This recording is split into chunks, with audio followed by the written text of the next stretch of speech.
Hello, my name is Tracy and I'd like to share my love of flower arranging with you.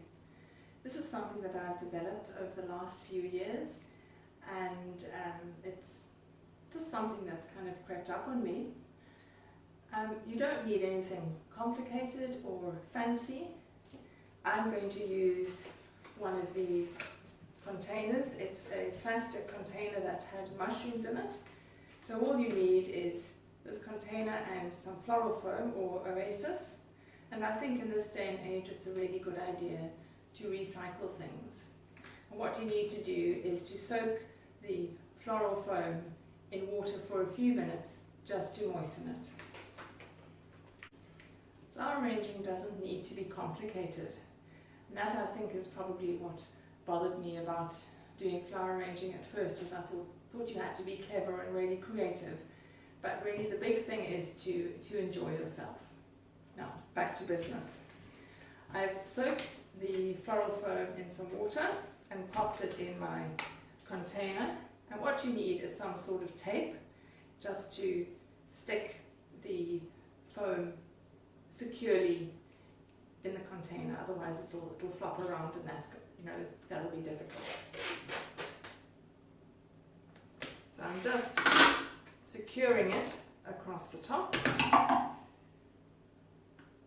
like that, and that just means that it's not really going to go anywhere. And if you wish, you can do it in a cross, just on both sides, like that. So there you are, you've got your container with your floral foam, and I find if the floral foam just protrudes a little bit over the top of the container, that just helps things a little bit. So what you do to start off with is you get some greenery. Now greenery can be anything. It can be found in the garden. You're not supposed to pick things off hedges when you go for walks, but if things have fallen onto the ground, then you can. I live in a townhouse, so I just go to our garden and to the common property to find the greenery. Now what I've got here is actually some greenery that was from a flower arrangement that my daughter received a few weeks ago, and the greenery is still perfectly fine. So what I'm going to do is I'm just going to use this greenery in this new flower arrangement. And what I want you to think about it is this is something that we can all do, so don't be worried about it. And as I said, the greenery can be pretty much anything that you can find. Now, because this is a fairly small, sort of flattish arrangement, you don't want anything that's too big. And the idea with the greenery is to cover the floral foam. So that's what I'm going to do. It's a good idea just to cut the stems at a slight angle. The angle then provides an opportunity for more water to be absorbed. So I'm going to start on that side, and what happens on the one side you should generally follow up with on the other side.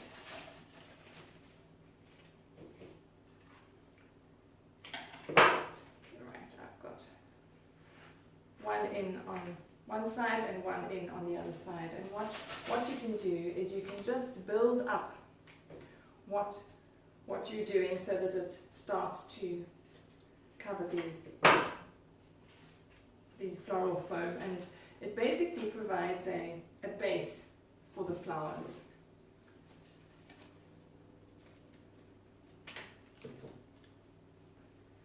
There we are. You can see I've put in 4 pieces and they're pretty much opposite each other. And it's always nice just to have a little bit of a contrast. So what I've got here is something that is variegated. It's a green and white. So I'm going to pop some of this in as well. Once again, I'm doing it in the 4 corners, just so that it's opposite. And you know what? If it doesn't look quite right the first time you do it, just remove it and put it in again. This is not an exact science. It's something that it's a bit of trial and error, and I've done lots of trial and quite a few errors, and I sometimes sit and look at their flower arrangement and I think, I should have done this, I should have done that. But with a bit of experience, you start kind of learning about what works and what doesn't. And you know what? In the world of floristry, there are rules and regulations. In my world, I'm not in that world. I'm in my world, I do what I really fancy doing. So as you can see, I'm just popping in some more of this variegated leaf, which I actually think is really very, very pretty. You can see that I've filled up around the edges. Now the idea here is to start getting a little bit of height. So you can either use a bit of the variegated plant, or if you've got other leaves like this one, you can get a little bit of height with this one as well. So what I'm going to do is just use the plain leaf, just to get a little bit of height here.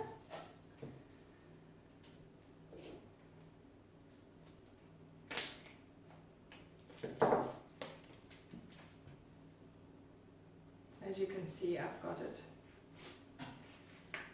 kind of on both sides. And just looking down, I can now see that the oasis is pretty much covered. I'll just show it like that. You can see it better. Now what you can start doing is you can decide to add some flowers. Now I've got sweetheart roses here. You can see they're very pretty, sort of pale pinky cream. I've got some lovely freesias and slightly unusual colour. I don't often see them in this quite vibrant burnt orange. Then I've got some pale yellow carnations. Now there's a little tip that I'd like to share with you about carnations. So often when you go and buy carnations, there's a few that are open and then the rest of them are tiny little closed up buds. And they can be quite frustrating because you think to yourself, my goodness, when on earth are these going to open? And they sometimes take a week or 10 days to open. What you can do is you can take them out of the packaging, pop them into some water with the plant food, which is usually included. But if you pop them in some warm water, not hot, but warm water, in a warm place, you'll find that the blooms start to open. Now when I bought these a few days back, there were a few that were open and most of them were tight buds. And now you can see that a lot more of them are open. And that's just going to make really nice flowers. And what's nice about having a few of the buds as well is as the days progress, so with your arrangement, more flowers will come out and just prolong the life. What I thought that I would do today is use some freesias in this arrangement. So I'm going to pop the greenery to one side. If you've got any that's left, just pop it back in the water, and that means that you can use it for another arrangement. And it's quite a good idea just to clean up after yourself while you're doing it, and then it's not such a big thing afterwards. Right, so what I'm going to do now is use some of the freesias. I think they're really pretty and delicate, and I think that they will go really nicely in this arrangement. Now there are some that are still buds, and you can use those, or else if you prefer you can cut the buds off and just use the blooms. Now what I'm looking for is a nice bloom. So I'm going to cut that bud off. Now you can see, if I was to stick this in now, it wouldn't quite work because it's a whole lot taller than what I have here. So I'm going to cut a bit. And what you can do is you can cut what you think is correct, pop it in. If it's not right, you can remove it, cut a little bit more off, and start again. So I'm going to pop that in there. Now, sometimes the stems are not straight, so you have to put them in at an angle, otherwise the bloom goes at a bit of an angle. Now this is a slightly paler orange, and then I've got another one here that is a darker orange, so I think I'm going to just pop this one in next door to the paler orange.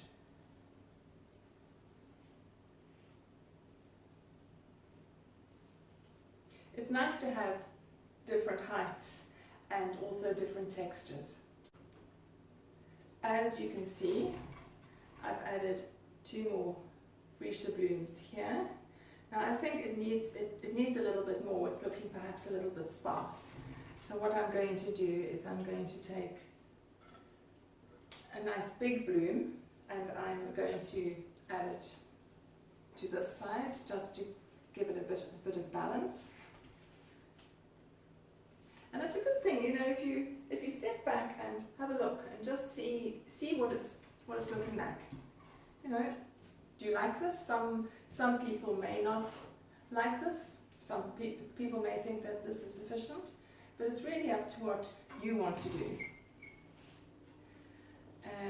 I'm just looking at it and I'm thinking to myself that perhaps it needs something just in that sort of corner. So what I'm going to do is take one of these darker ones and just pop it in there. And I'm just having a little look. The idea really is also to have things kind of sticking out, and it's not all turned into a very tight ball. You need space between the different flowers and the leaves. Well, I now think that I have got enough freesias in this. So you can have a look there. I'll bring it a little bit closer. But I am aware that it needs a bit more. We need more flowers. So what I thought I would do is I would want to add some roses.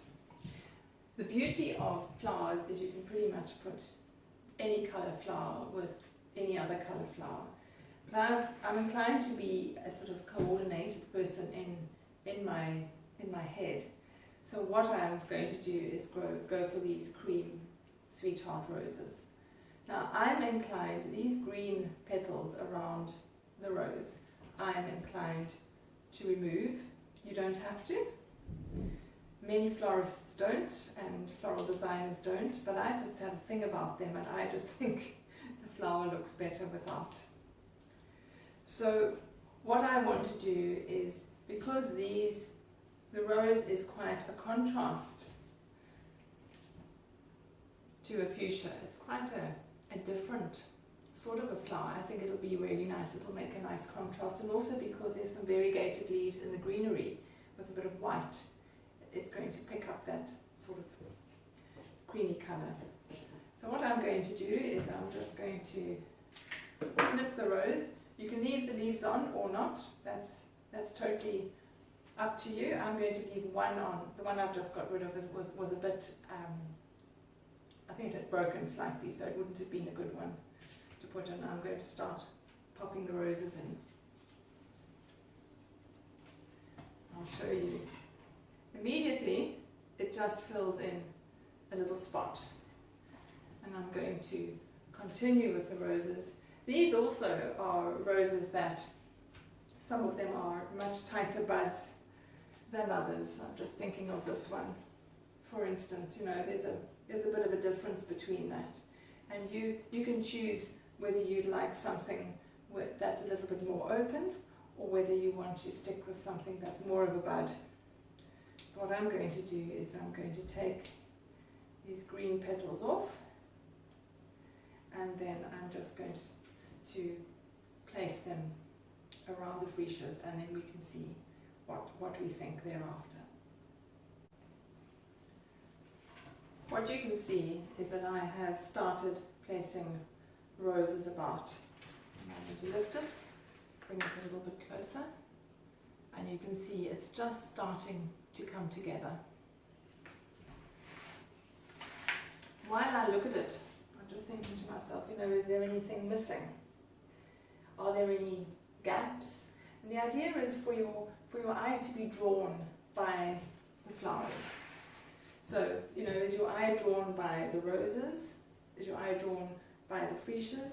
I think there's a bit of a gap here. So I need to make a decision as to what I want to put there. Would a freesia be the correct thing, or would a rose be the correct thing? So just turning it around, I'm looking, and I have a feeling that perhaps popping a rose there, one that's perhaps a little bit more open,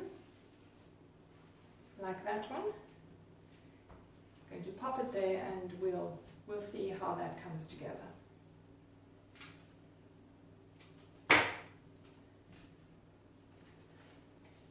And you've probably got your own thoughts about what I'm doing, and that's good. What I'm trying to do really is just to inspire people to give it a go. Now, I popped a rose there, and I think it looks quite nice. The roses are sort of forming they're drawing the eye around like that, but I just think that a rose is needed in the front. So what I'm going to do is I'll pop another rose there. Once again, I'm going to go for one that's a little bit on the more open side. Remove these green petals. I just use a caddy bag, you know, one of these brown caddy, the green bag rather, that goes into the brown caddy. And I just pop all my cuttings in there and then pop them into the brown bin, and it just makes life a whole lot easier.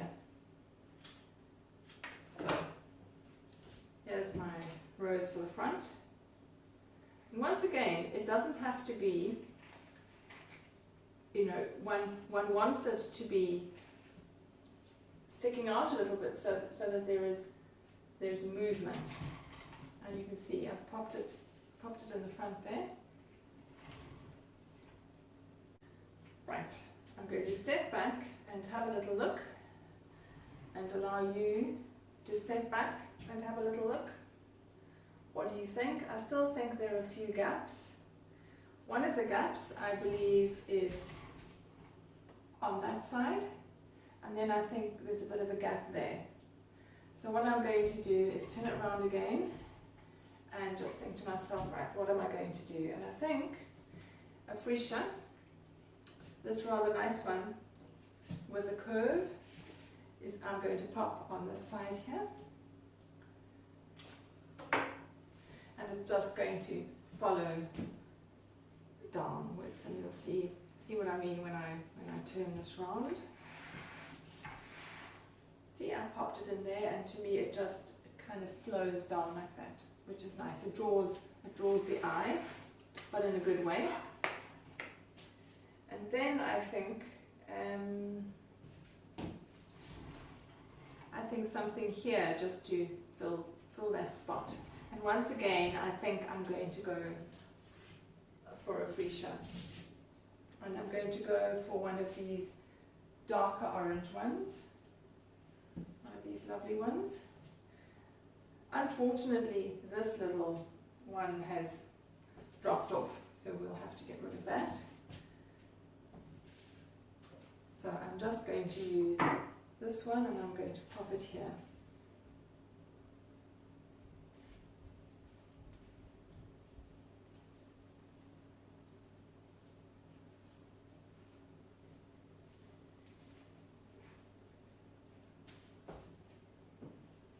There we are. And I think my work here is done. There we are. So that's what it looks like. Now this arrangement is taller at the back, so it's designed to go against the wall or against something and to be viewed like that. Obviously, if it's going to be a table centerpiece and you want it to be viewed all the way around, you would be doing what you're doing at the front, at the back as well. I hope you've enjoyed sharing my love of flower arranging with me, and I hope it's inspired you to think about doing something yourself.